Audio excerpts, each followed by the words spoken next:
One of the things that people, especially students who want to enter the startup world, can do is to join as an intern or volunteer in Philippine startup activities. Hit two birds with one stone, learn and help build the Philippine startup industry. We've heard that QBO Innovation Hub and the Philippine Startup Week 2022 is calling for interns and volunteers. So let's know more about this with Dave del Rosario, QBO Innovation Hub's head of community and ecosystem and one of the leads in the team behind this year's Philippine Startup Week. So hello Dave, hello again sa ating episode 2 of our series for Philippine Startup Week 2022. Hello everyone, very much happy to be here and excited to share with you, to invite actually everyone to join us sa QBO and Philippine Startup Week. Yeah, so in this episode, mas ma-appreciate natin why should you or why should anyone help build the Philippine startup industry. Actually, this is somehow also a call then because QBO and Philippine Startup Week is actually calling or has a call for interns and volunteers. Pero before we talk about that, I want to ask first, like in a nutshell, ano nga ba muna ang startup at bakit kaya hot or trending ang startups ngayon? Parang what really is this thing? What really is startups? Meron nga tayong K-drama now no? So I mean Philippine drama na ano. So ano ba tong startups na to? Yeah, actually we're very happy na nagkaroon ng K-drama series about startup because pinadali nila yung buhay namin to explain what startup is all about. But basically how we define startup at QBO is really it's a project that has a potential to scale and it's disruptive, meaning you guys are creating a tech solution that can solve an existing problem in the community. So I think in a very simplest form, that's how we define startup. It's a business with a tech component that solves problem in the community. Yeah, I think very important yung solving a problem. So it's something that you want to test and maybe pag na-validate mo nga siya na effective siya, na nangyayari siya, I mean, pwede siyang mangyari, pwede siyang makasolve ng problem while being sustainable. So it can be a business in the long run na magbe-benefit ang maraming tao. Speaking of this, so startups is really something cool right now, and meron nga tayong Philippine Startup Week 2022 na actually 4th iteration na ng Philippine Startup Week. So for our listeners na medyo wala masyadong alam about startups, maybe they want to enter the startup industry. So do you think joining Philippine Startup Week is even kahit wala ka pang alam, is it a good opportunity to get to know the startup industry, especially for students, for senior high, for college students? So what do you think? Yeah, definitely. If you want to explore the Philippine startup scene, the best way to do it is to join the QBO Innovation Hub and maybe volunteer or intern with us during the Philippine Startup Week. So here, you will meet different startup personality. You will meet different startup enablers and founders. But at the same time, you will definitely work hand in hand with different champions and really create impact programs that's going to support our community. So definitely a yes to that question, Jai. I just want to ask, kasi QBO Innovation Hub is organizing Philippine Startup Week 2022. So, like what are the opportunities that students or maybe anyone can have if they like join for an intern, maybe sa Philippine Startup Week 2022 muna and also in QBO Innovation Hub? So can you just know parang ano ba yung pinagkaiba nitong dalawang to and ano yung parang pwedeng maging activities na pwedeng magawa ng ating mga listeners maybe na maaaring gustong sumali as intern or volunteer? Yeah, so basically if you will intern with us for the Philippine Startup Week, it's very straightforward. You will work mainly on the Philippine Startup Week program. So there we will ask for your help to work with different community partners and sponsors to make sure na yung mga contents and programs nila is gonna be successful during that 5 days. Aside from that, we'll also tap the expertise of these interns to promote and to market the Philippine Startup Week so we can really reach the different provinces in the Philippines. So, but I guess the ultimate value that we are providing is the opportunity to work with different startup founders and enablers. So it's not every time that you get to work in a very important task or important project in the Philippines, particularly in the startup community. So I guess the sense of being, the essence or the parang yung feeling of nakatulong ka sa community or the hashtag para sa bayan moment, that's something that I hope the interns will feel or will accomplish or will achieve during the internship. Of course, the QBO Innovation Hub as an organization is also accepting interns year-round. So kahit senior high school, junior high school, or even college, we accept them. But of course, yung main task, actually marami. My department is taking care of the awareness and advocacy side of things. So if you are an intern na more of community development kind of work, yung talagang hinahanap mo, event management and project management, then we have those projects and tasks for you. We also have the startup development department na mostly supporting the startups by organizing different workshops, different trainings, different incubation and acceleration program. Now, if you are an intern or if you are a student na talagang gustong matuto about entrepreneurship, innovation, technopreneurship, I guess we also have those tasks for you. But of course, other than that, mga admin work, marketing work, partnership work, investment work, lahat nandito sa QBO Innovation Hub. Yeah, and siguro dahil nga sa K-drama ng startup, so maraming sa ating kabataan ang naengganyo na mag-try and mag-join maybe sa startup industry. And maybe this is a very good first step, Especially QBO is like one of the largest national ecosystem builders and merong connection sa napakaraming Philippine startups. So, if you want to join or if you want to try out your maybe baka andyan ang yung future sa startup ecosystem. So, I think it's really a good step to start with QBO. Pero you mentioned na maraming tasks, maraming pwedeng mag-activities like project management, marketing even, event management. Parang meron ba kayong particularly na hinahanap sa students? Or kasi I've heard that in the startup ecosystem, actually I know that in the startup ecosystem, parang very crucial dito ang want to learn, ang willingness to learn. Parang hindi ganun ka importante ang honors, ang recognitions, awards, ganyan. Is that right? What do you have to say about that, Dave? Yeah, I just interviewed 2 interns to stay, and ang lagi ko hinahanap is the passion. Passion to help.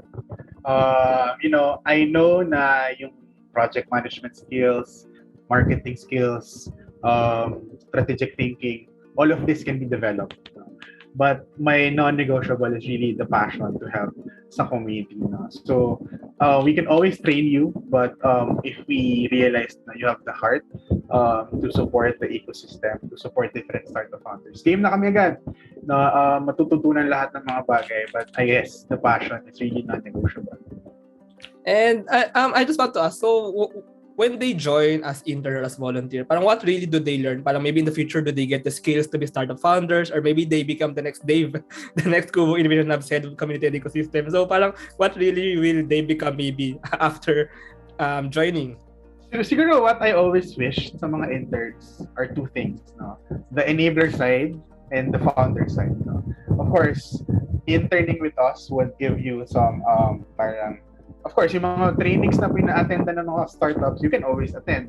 So if you are a aspiring startup founder, and then you intern with us, libre na lahat yun, lahat ng trainings, workshops, and all. So in turn, you're kind of like developing your entrepreneurial skills to really build your own startup in the future.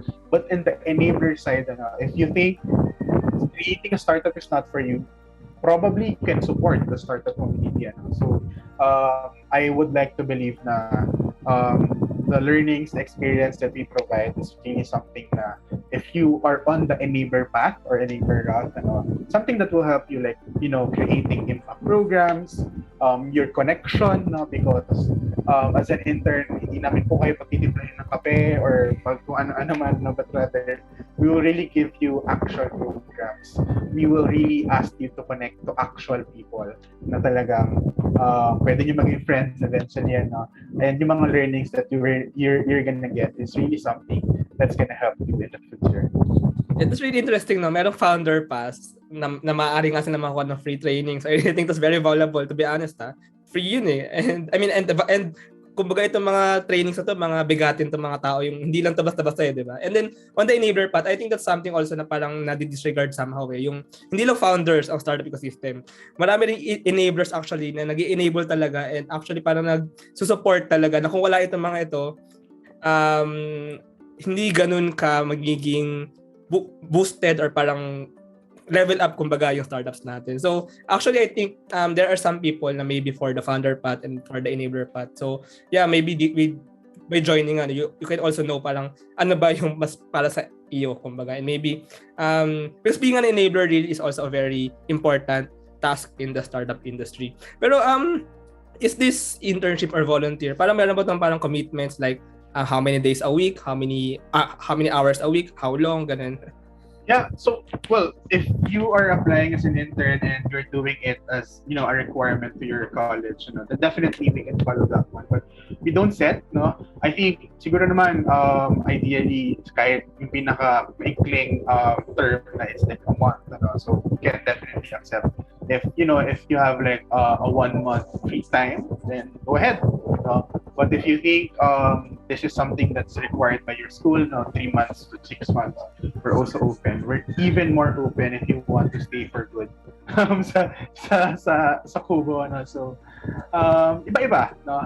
And we want to make sure na talagang kinikater namin yung bawat interns needs nila. Yeah, so marami pa lang marami kasi yung alam ng mga students na naghahanap ng internship. Sobrang napakadami sa Facebook, napakadami from different schools. And pwede rin ba silang mag-join as an intern online or do they have to be physically present? So, yeah. Yeah, well, actually right now, yung setup ng organization is hybrid. We are most of the time working online or working from home. But there are also times na we are required to visit or to mag-duty sa office. So, I guess I'd say depende pa rin yan sa gusto ng setup. Ideally, the office is open already. So, of course, we want to see the interns in person. But if siguro kung she's based or the person is based outside NCR, then magagawa na din naman ng paraan. Maybe work from home setup or online internship setup.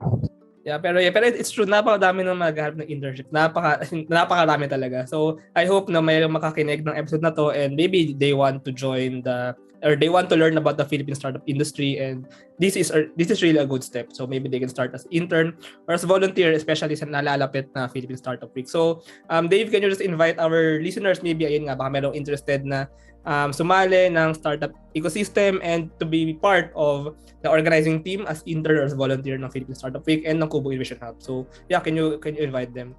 Sure.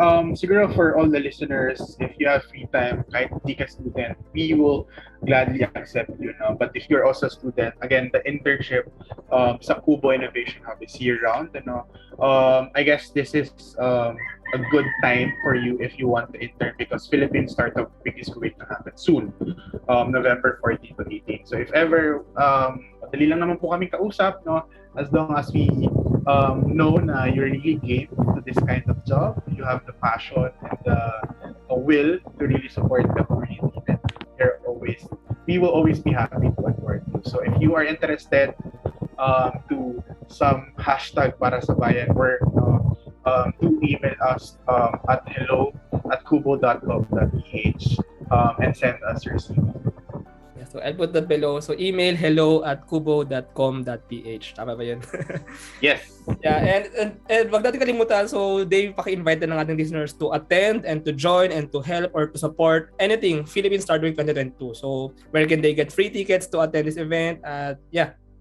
Yep. So Philippine Startup Week 2022 is going to happen this November 14 to 18. Isang buwan na lang from this time of shooting the podcast.